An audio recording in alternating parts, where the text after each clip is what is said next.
Chapter 12. And the Lord sent Nathan unto David.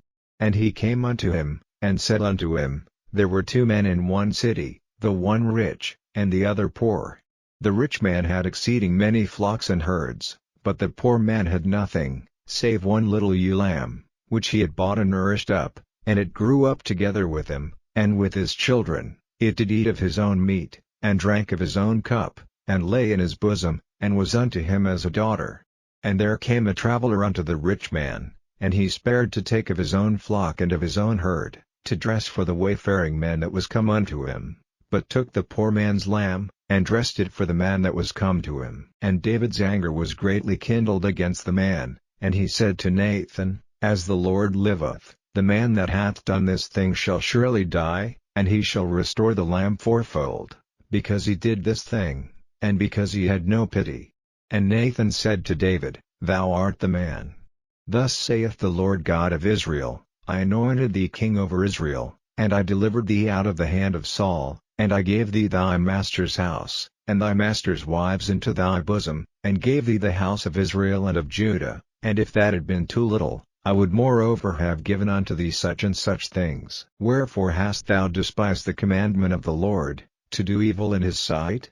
Thou hast killed Uriah the Hittite with the sword, and hast taken his wife to be thy wife, and hast slain him with the sword of the children of Ammon.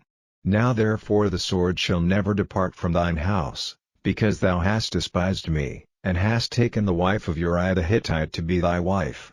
Thus saith the Lord, Behold, I will raise up evil against thee out of thine own house, and I will take thy wives before thine eyes, and give them unto thy neighbor, and he shall lie with thy wives in the sight of his son, for thou didst it secretly, but I will do this thing before all Israel, and before the sun. And David said unto Nathan, I have sinned against the Lord. And Nathan said unto David, The Lord also hath put away thy sin, thou shalt not die. Howbeit, because by this deed thou hast given great occasion to the enemies of the Lord to blaspheme, the child also that is born unto thee shall surely die.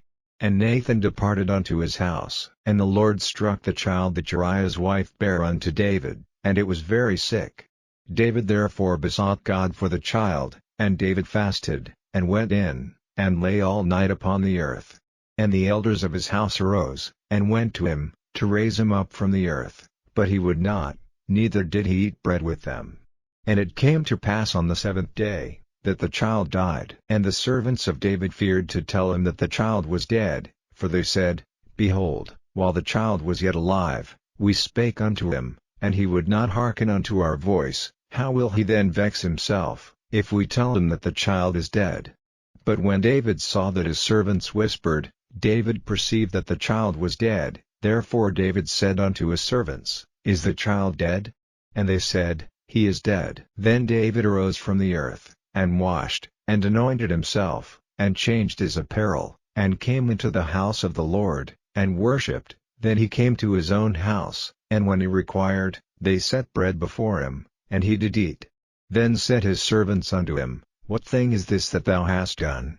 Thou didst fast and weep for the child, while it was alive, but when the child was dead, thou didst rise and eat bread. And he said, While the child was yet alive, I fasted and wept, for I said, Who can tell whether God will be gracious to me, that the child may live? But now he is dead, wherefore should I fast? Can I bring him back again? I shall go to him, but he shall not return to me.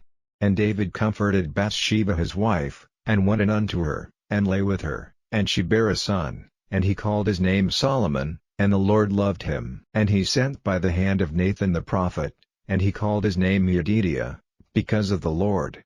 And Joab fought against Rabbah of the children of Ammon, and took the royal city. And Joab sent messengers to David, and said, I have fought against Rabbah, and have taken the city of waters. Now therefore gather the rest of the people together, and encamp against the city, and take it, lest I take the city, and it be called after my name. And David gathered all the people together, and went to Rabbah, and fought against it, and took it. And he took their king's crown from off his head, the weight whereof was a talent of gold with the precious stones, and it was set on David's head. And he brought forth the spoil of the city in great abundance. And he brought forth the people that were therein, and put them under saws, and under harrows of iron, and under axes of iron, and made them pass through the brick kiln, and thus did he unto all the cities of the children of Ammon.